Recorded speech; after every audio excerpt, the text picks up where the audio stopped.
Okay, so now we're going to read the next problem. So it's recording, right? Oh, I need to share. Hold on. If you see me like I sometimes don't hit record or I forget to share or something, please let me know.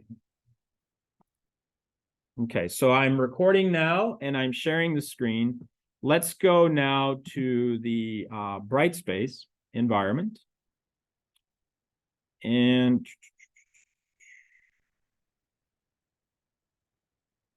we're going to go to the PDF, right? And we're going to look at the fourth problem.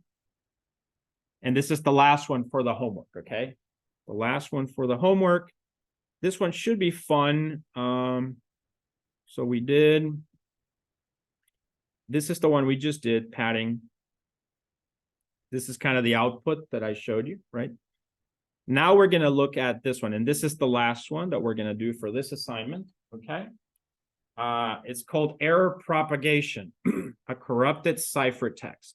So what we're going to do here is basically, it should be a lot of fun. So we have a file, we encrypt it, you're going to send it over the internet, the insecure internet, and something happens, and just one bit of the whole thing gets corrupted for whatever reason, right? Say that a cosmic ray hit that computer at some point, and that bit that was a 0 became a 1, something like that. All right. And so when the person receives it on the other end, they're going to decrypt it, and then you just want to know what happens. Okay, that's it. All right. So that's basically the idea. So let's read through the problem. This is called error propagation corrupted ciphertext. Also, you know, you're using the 4 modes of operation, so you want to see the difference. Is ECB, you know, is there one that if one bit is corrupted, do you lose everything, for instance? Or maybe you only partially lose information, one block, you know. ECB, for instance, it might be that ECB only damages one block and not the rest, you know, because you already know that it keeps, we'll see how it works, but, you know, that's kind of the intuition. So let's read through the problem, okay? To understand error propagation properly, the error propagation property of various encryption modes, we would like to do the following. We're going to create a text file that is at least 1,000 bytes long, okay? We're going to encrypt the file using AES 128 cipher. Unfortunately, a single bit of the 55th byte in the encrypted file got corrupted. You can achieve this corruption using something called the Bless hex editor, okay? And now we're going to decrypt the corrupted file using the correct key and initialization vector. So the question is, please answer the following. So how much information can you recover by decrypting the corrupted file if the encryption mode is ECB, CBC, CFB, or OFB, respectively? Please answer this question before you conduct this task. This is kind of just, you know, try to guess. And then find out whether your answer is correct or wrong after you finish this. Please provide justifications. It really doesn't matter. It's just, you know, the end of the day is whatever you observe. Do you guys understand the premise of the question? Make sense? All right, so let's start thinking about it, right? So we need to now, let's see.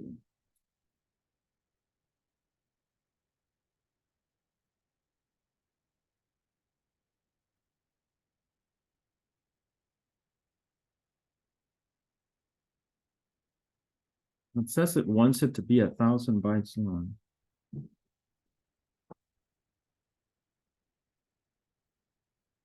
I don't think we need to make it 1,000 bytes long. Okay, so let's just make it shorter than that. Okay, so we're gonna go back here, right? I'm gonna hit clear, /L.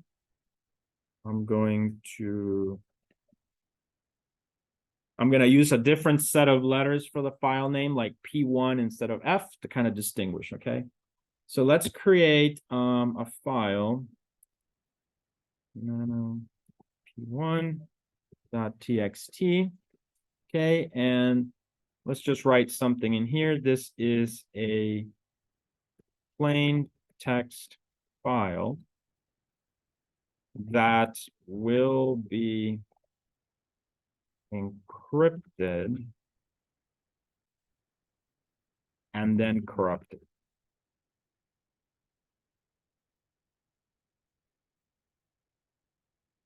And then, you know, let's do like A, B, C, D, E, F, G, J, K, L, M, N, P, Q, R, S, T, U, W, X, Y. All right, something like that. So at least we have a pattern in there and we can figure out if, you know, if something happens. You can add numbers too if you'd like.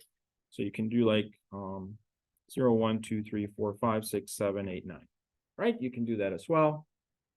Period. And then we're going to try to corrupt one of these. Okay, so remember with nano, you can hit Control X. It says so at the bottom here. Control X. And then you're going to hit yes. And then enter. Okay. So now if we do cat p1.txt, we have our text basically, right? So now what do we want to do? We want to take P1 and we're going to encrypt it. Remember, once again, you will be using all modes of operation. Okay, I'm not going to do all modes. I'm just going to do one and then you guys do the rest, okay? So you can repeat the exercise. So let's go ahead and once again, you know, invoke OpenSSL. So I'm just up arrow OpenSSL here. There we go. So we're going to modify it. OpenSSL encode AES 128. And let's start with CBC. We're going to encrypt. So we're going to change this to E-E. Okay. Let's remove this notepad. So we already did that. Dash in P1 TXT. P1.txt. Okay, and then out, dash out is going to be the encrypted file. So that's going to be what? P1 dot, or yeah.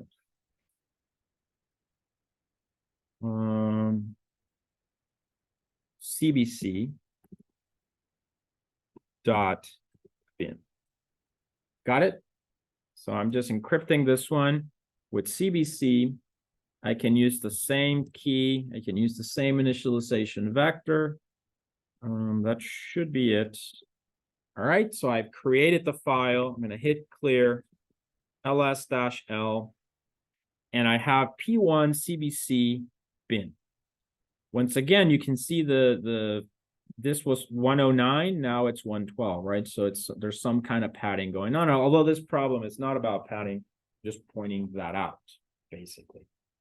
All right, so we have, now you'll repeat this process for ECB, CFB, and OFB, okay? Okay, so now we need to corrupt the encrypted file by editing just 1 byte of it, right? So we're just going to edit 1 byte of it. Okay, so we want to think about this one. So we can probably use ghex, actually. I think that one's installed. So ghex is a program, just like the other one, that allows us to, because this is encrypted, right? So we want to get at basically at the hexadecimal level and make the changes there. Okay, so ghex P1 underscore, oops, sorry. Clicked enter there.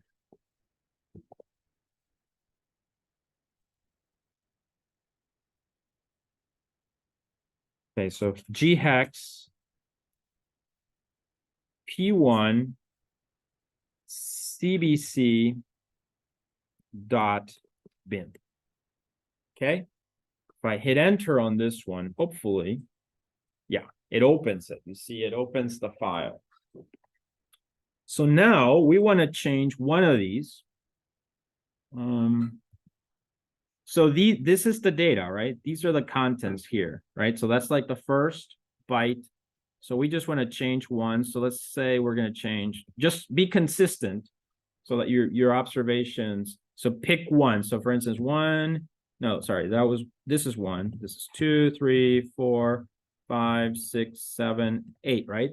This, and then just change it. So change it to something within the range of hexadecimal. So this could probably be like F, right? So it's an E currently, and now it's an F. Did you guys see that? That I changed it from an E to an F? That's it. That's what I mean by corrupting it. You don't really know, but obviously you changed it, right? Because hex has an equivalent binary, and you can assume that the binary, we flip one bit from 0 to 1 and changed it to another one. Got it? All right, so now, what do we want to do? Let's see, we changed it. Now we might want to save this. So I would click Save As. And it's originally it's called P1 underscore CBC, right?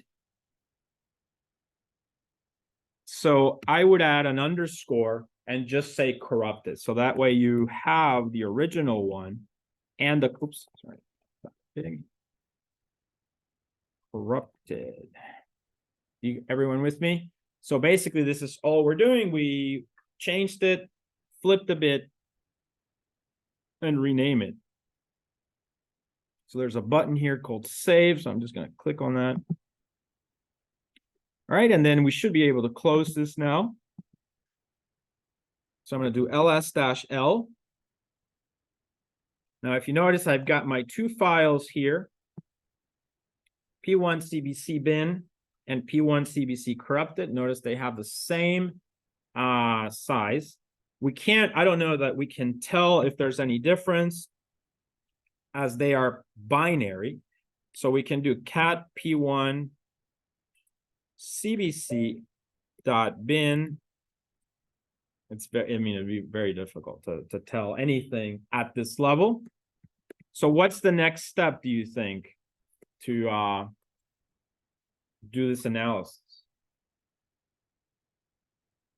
We want to decrypt it, right? We want to do the decryption back. So we're going to now decrypt corrupt. So how do we do that? Hit enter. So I'm going to up arrow again. Actually, let me do ls so I know which files. Okay. And then I'm going to up arrow.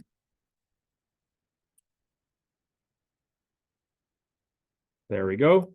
So now we're going to decrypt. So that's going to be OpenSSL encode AES 128 CBC -D, correct? -D. And the input to this will be P1 CBC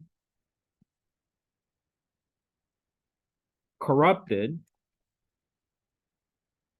right? Corrupted .bin. Got it? Any questions? Okay. So, and then the out should be a text file, right? But we want to, we know what we type in the original one. Now we just want to compare to see what happens with CBC, with that mode of operation, because we know we corrupted one bit of it. What damage does that cause to this mode of operation? And you have to do this for all 4 modes of operation. So we are going to decrypt it as P1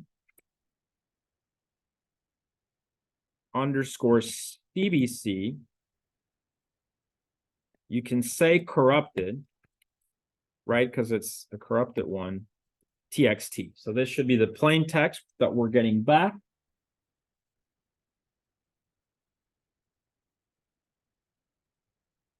Just checking. Okay, looks right. Same key and same initialization vector. Okay, guys? So now we should be good, unless you see any errors. All right, so I ran it, and I hit clear ls-l, and it should be this one, right? Now, if you notice, it changed it back to 109, right? So it removed the padding because it removes it. Now it's a plain text. So what we're going to do is I'm going to visualize the original one, which should be which one? P1, right? P1 txt. So I'm going to visualize P1 txt just so I have it there. And then I'm going to do also P1 underscore CBC corrupted dot txt.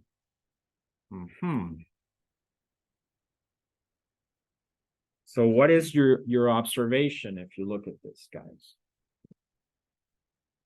What is your conclusion?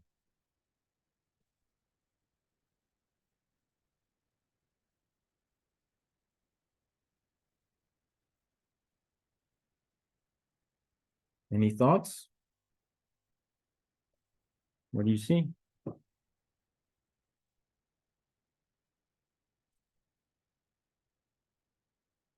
Did it corrupt the file? Where? In the beginning, right? This part. Notice it basically corrupted. This is a plain, right? So it corrupted that whole thing, but it doesn't corrupt the rest of the file. Okay, it only corrupts one part of it. Got it? All right, so yeah, so that's it. I mean, that's the observation. Now you just have to repeat this for ECB, OFB, and CFB. Okay, and then you have to report your observations, but basically you repeat this exact same exercise. Okay. Any questions on this one?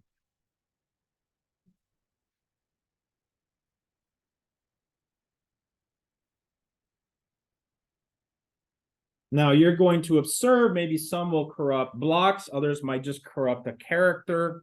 You can also play with where you do the corruption. Like I did it towards the beginning. You could do it towards the middle, for instance. I mean, it's up to you where you do it. Okay. And that's basically the two problems that you have to complete, right? So at this point, I'm going to create the link for the homework and for the 4 problems. Any questions? All right, so I'm going to pause. Remember, you have to just read the problems, but I basically demoed what you need to do for 1. You just have to do it for all 4 and however many files is asking you to do, okay? So I'm going to go ahead and pause this one.